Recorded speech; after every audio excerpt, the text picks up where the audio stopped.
আসসালামু আলাইকুম। আশা করি সবাই ভালো আছেন। সকালের পুঁজিবাজার নিয়ে কথা বলবো। শিবলি রুবাইতুল ইসলামের একটা নিউজ আছে, সেই বিষয়ে কথা বলবো। এখানে রাশেদ মাকসুদের আবার কিছু আছে কিনা। আর দ্বিতীয় বিষয় হচ্ছে 1 মিনিট চারটা নিয়ে কথা বলবো।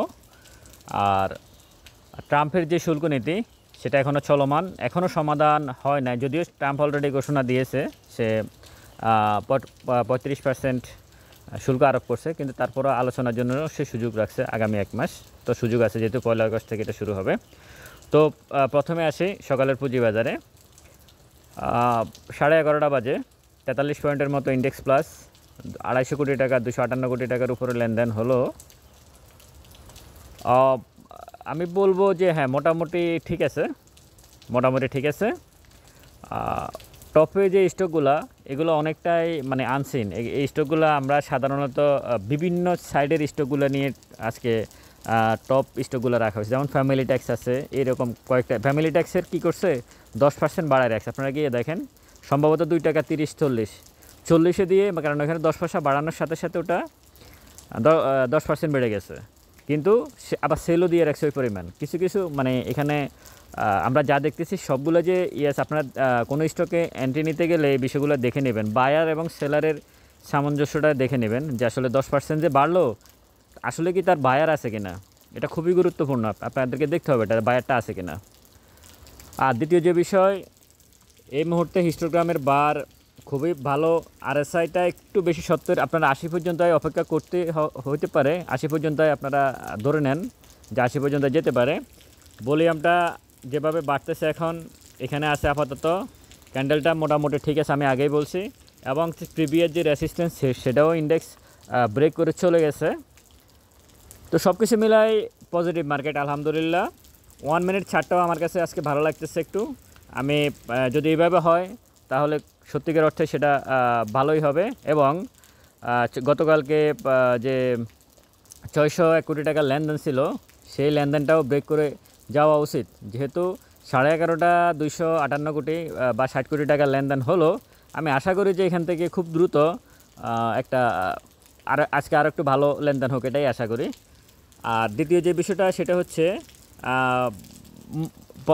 সকালে পুঁজিবাজারে এটুকুই, মোটামুটি সব কিছু ঠিক আছে।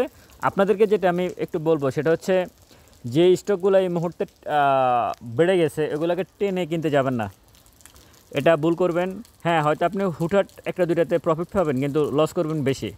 যে স্টকগুলো বসে আছে, আপনার তো এখন তো দাম বাড়তেছে, কিন্তু কিছু স্টক বসে আছে না, যেহেতু বসে আছে, সুতরাং ওই স্টকগুলোতে আপনারা এন্ট্রি নিয়ে একটু সময় দেন। মানে 3-4 দিনের চিন্তাভাবনা আপনারা করবেন না।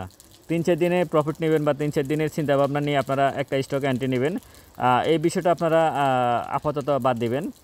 এটা আরও সময় লাগবে, আর একটু সময় দিতে হবে, তারপর গিয়ে চিন্তাভাবনা করা যাবে যে আপনারা টেনে শেয়ার কিনবেন কিনা। আর শুল্ক নীতি নিয়ে যদি আমি আসি এখন, যে এখনও 1 মাস সময় রাখছে ট্রাম্প, যে সেটা অলরেডি অ্যাপ্রুভ করে দিয়েছে, কিন্তু সে সুযোগও রাখছে যে কিছু সময়, আরও 1 মাস। এখন তো কত তারিখ আজকে, 7-8 তারিখ।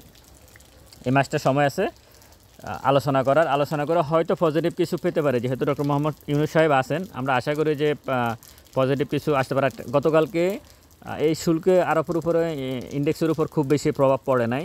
আসলে মার্কেট মেকাররা যদি এখানে ইনভলভ থাকে, তখন আসলে কোনো কিছুর প্রভাব পড়ে না।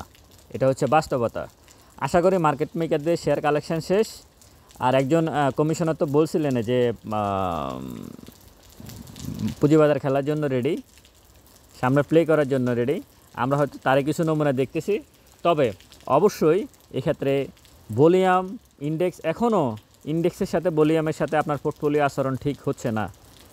এটা একটা কারণও আছে, সেটা ভিন্ন কারণ। সেটা হচ্ছে যে এর আগে, মানে আজ থেকে 1 বছর আগে, যখন ইন্ডেক্সও বাড়তো ভলিউমও বাড়তো, তখন শেয়ারের প্রাইসও ভাবে বাড়তো। কিন্তু কিছুদিন আগে, মাস 6-7-8 মাস আগে, একসাথে 70 থেকে 80টা শেয়ারকে ইন্ডেক্সে মোবারে এন্ট্রি করে দেওয়া হয়েছে। এখন ওগুলো বাড়লে ইন্ডেক্স বেড়ে যায়, কিন্তু খুব বেশি যে দাম বাড়তেছে সেটা না।